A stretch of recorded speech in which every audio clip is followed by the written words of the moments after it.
La idea más esencial, más importante de mi conferencia es que la gravedad de los problemas que nos aquejan, que nos han aquejado en el siglo XX, que ha sido un siglo en muchos aspectos trágico, que nos siguen aquejando hoy en día, en gran medida es resultado de haber olvidado las contribuciones de nuestros escolásticos del siglo de oro. Esa es la tesis básica de mi conferencia. Y que el ser humano y la civilización pues depende de mantener una serie de principios que en gran medida ya fueron elaborados por estos gloriosos pensadores. La ciencia económica me parece que es una hija del pensamiento inglés y que tiene su origen en Adam Smith y que todo se ha construido sobre los grandes economistas ingleses básicamente y norteamericanos. Y no es así, no es así. Ya hay un pensamiento revisionista, tiene su origen en profesores de la escuela austriaca y en otros que aun siendo austriacos no eran profesores de la escuela austriaca, como Schumpeter, que investigando se dieron cuenta que la ciencia económica tiene su origen en los pensadores de nuestro gran siglo de oro. Tengo aquí una carta de Hayek que nos escribió en el año 1979, cuando estábamos organizando en la Universidad de Salamanca la primera reunión de la Sociedad Montpellerin. Y con motivo de esta reunión, Hayek nos escribió una carta que dice literalmente lo siguiente.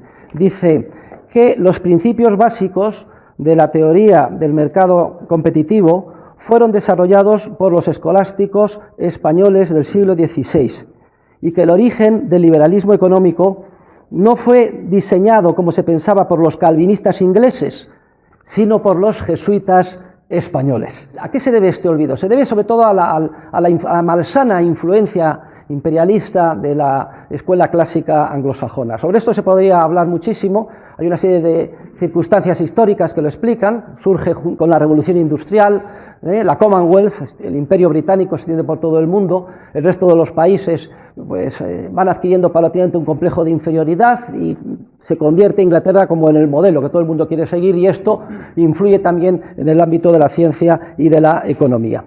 Aquí hay un libro nefasto que ha hecho un daño tremendo, que es La riqueza de las naciones, publicada por Adam Smith en el año 1776 y que se considera a nivel académico, o se consideraba hasta ahora, que supone ese hito que indica el nacimiento de la ciencia económica como disciplina científica. Pero la verdad es que este libro inocula en la historia de nuestra disciplina pues 3 virus letales. En primer lugar, introduce la teoría objetiva del valor, según la cual el valor de las cosas viene determinado por el coste de producción de las mismas.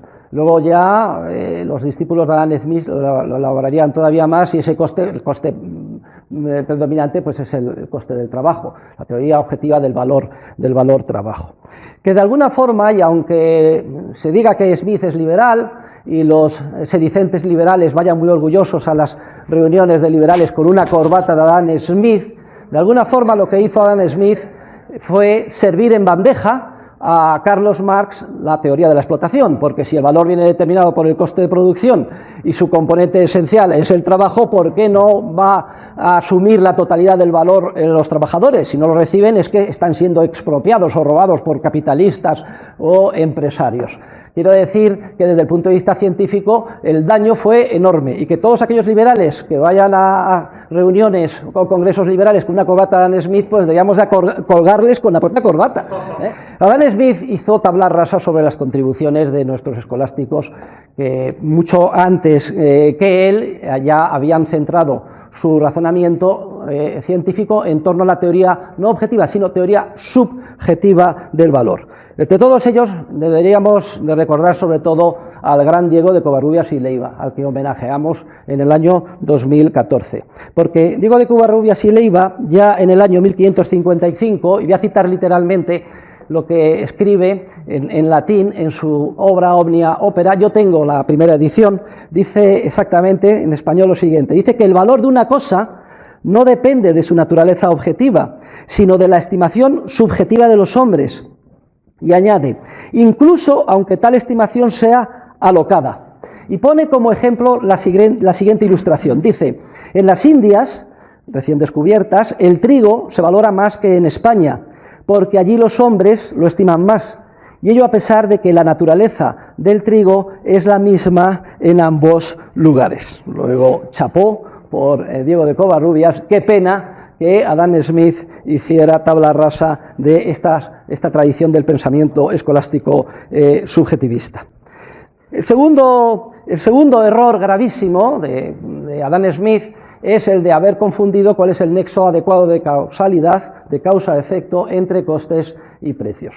Claro, Adam Smith se centra en un estado fantasmagórico, final de reposo, un estado de equilibrio, vamos a comentarlo enseguida, en el que precios y costes coinciden. Como además considera que el coste es lo que determina el valor, pues en última instancia la causalidad para él es muy clara. Son los costes de producción los que determinan los precios de mercado. Cuando la ciencia económica ha demostrado que es justamente al revés, es decir, que no son los precios que siguen a los costes, sino que son los costes los que siguen a los precios. Pero lo que es una tragedia es que esto ya se sabe desde el año 1544, porque otro grandioso escolástico, Luis Sarabia de la Calle, además escribió sus obras no en latín, sino en castellano. Su obra más importante se titula Instrucción de mercaderes. Entonces ya concluye su análisis diciendo lo siguiente, cito literalmente, dice: los que miden el justo precio de las cosas, según el trabajo, costas y peligros del que trata o hace la mercadería, yerran mucho. Porque el justo precio nace de la abundancia o falta de mercaderías, de mercaderes y dineros, y no de las costas, trabajos y peligros. Y me he referido ya implícitamente al tercer error, que es el más grave de todo el enfoque de Smith, que luego continúan sus sucesores, empezando por Ricardo y terminando con John Stuart Mill, y pasando por el caso más extremo, que sería el de Jeremías Bentham. Y es que Smith se centra, su paradigma de investigación es el estudio de lo que él denomina el precio natural al que tienden las cosas, es decir, ese precio de equilibrio a largo plazo. No estudia cómo se determinan los precios día a día en el mercado, como consecuencia de la intervención de los seres humanos en él. Introduce e inocula el vacilo del análisis del equilibrio en la ciencia económica, que de alguna forma ha supuesto el centro sobre el que se ha desarrollado toda la ingeniería social fomentada por la economía del bienestar y que ha alimentado a todos los tecnócratas e ingenieros sociales que se empeñan en dirigir nuestras vidas y en planificar nuestras sociedades. Y es una tragedia, digo, porque mucho antes que él, ya también nuestros escolásticos habían puesto en evidencia que este era un callejón sin salida. Aquí concretamente debemos de mencionar a dos, y a mí me parece emocionante mencionar a estos dos jesuitas, cardenales españoles, porque además son los únicos dos escolásticos, jesuitas y españoles, mencionados en un discurso de recepción de Premio Nobel de Economía. Efectivamente, cuando Hayek recibe el Premio Nobel de Economía en el año 1974, en su discurso de recepción, que trata sobre la arrogancia del conocimiento, cita expresamente a estos dos jesuitas. El primero de ellos, Juan de Lugo, y el segundo, Juan de Salas. Juan de Lugo, en 1643, después de una serie de disquisiciones, se pregunta ¿cuál es el precio de equilibrio? Él le denomina precium justum mathematicum. ¿Cuál es el precio justo matemático de las cosas? Precio de equilibrio, ese fantasmagórico precio al que tiende todo y se alcanzaría al final. Y concluye, dice literalmente, que pretium justum mathematicum licet soli deo notum. Es decir, que el precio justo o matemático de las cosas, razona, depende de tan inmensa cantidad de circunstancias particulares que solo Dios puede llegar a conocerlo. Y Juan de Salas, en 1617, unos pocos años antes, pues también cuestiona, ¿puede llegar el gobernante, el rey o sus funcionarios a hacerse con la información concreta que en cada circunstancia particular de tiempo y lugar generan los seres humanos cuando tratan denodadamente de sacar adelante sus familias, sus vidas, sus empresas? Y concluye que esa información es tan compleja que quas exacte comprendere ponderare Dei est non hominum, que es tan compleja que ponderarla o conocerla exactamente es cosa de Dios, solo puede ser cosa de Dios y no de los hombres. Esta es una idea constante que va pasando de boca en boca y de libro en libro por nuestros escolásticos y que, como no podía ser menos, termina recibiéndola incluso el propio padre Juan de Mariana. El padre Juan de Mariana tiene un libro que escribe que se titula, lo tengo aquí, porque me he traído todos mis libros de Juan de Mariana, además son casi todos primeras ediciones, Discurso de las enfermedades de la compañía. Y en este libro desarrolla la idea que previamente de manera embrionaria habían propuesto Juan de Lugo y Juan de Salas, en el sentido de que es imposible que el gobernante desde arriba pueda hacerse con la información de primera mano que vamos generando los seres humanos de a pie cuando intervenimos en el mercado. Es decir, el problema de la imposibilidad del estatismo, de la planificación y del socialismo es un problema epistemológico. Es un problema de que el que quiere organizar nuestras vidas, y no importa la buena fe que tenga, etcétera, o lo sabio que suponga que es, jamás podrá hacerse con el conocimiento que generamos continuamente y ex novo los seres humanos conforme actuamos. Y así concluye el padre Juan de Mariana, dice: es gran desatino que el ciego, el de arriba, el que manda, quiera guiar al que ve. Y añade que los gobernantes no conocen las personas, ni los hechos a lo menos, con todas las circunstancias que tienen, y de las cuales pende el acierto. Forzoso es se caiga en yerros muchos y graves, y por ello se disguste la gente, y menosprecie gobierno tan ciego.